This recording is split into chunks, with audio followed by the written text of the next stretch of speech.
Vibes with ಶ್ರೇಷ್ಠ ಕಾರ್ಯಕ್ರಮಕ್ಕೆ ಸ್ವಾಗತ.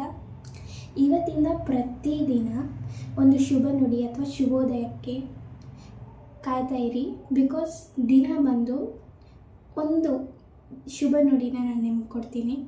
ಸೊ ಮೊದಲನೇ ದಿನ ಆದ್ದರಿಂದ ಇವತ್ತು ಹೂವದ ಬಗ್ಗೆ ಮಾತಾಡೋಣ.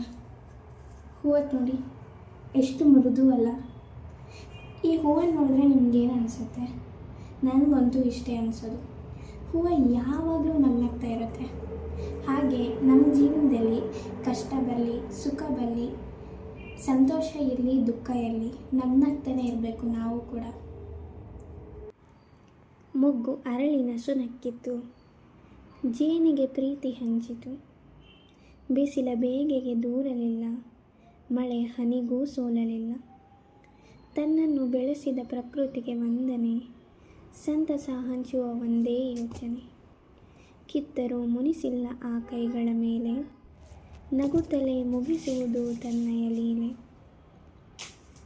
ಹೂವಿನ ಮಹತ್ವ ಇಷ್ಟೇ, ನಾಶದಲ್ಲೂ ನಲಿವು, ವಿದಾಯದಲ್ಲೂ ದಯೆ, ಮೌನದಲ್ಲೂ ಬೆಳಕು. ಬೇರಿಂದ ಬೇರೆಯಾದರೂ ನಗು ಅದೇ ಅದರ ಸತ್ಯ. ಹೂವಿನ ಹೃದಯ ಕಲಿಸಿತು ಜೀವನದ ಮೌಲ್ಯ. ಸಾವಿನಲ್ಲೂ ಆ ಸಮಾಧಾನ, ಜಗಕ್ಕೆ ಹೂವೇ ವರದಾನ. ಇದರಿಂದ ಅರ್ಥ ಆಗೋದೇನು ಹೇಳಿ? ಬಾಳು ಚಿಕ್ಕದಾದರೂ ಬದುಕು ಚಂದವಾಗಿರಲಿ, ತಮ್ಮ ನೋವಿನಲ್ಲೂ ನಗುವುದನ್ನು ಕಲಿಯಿರಿ.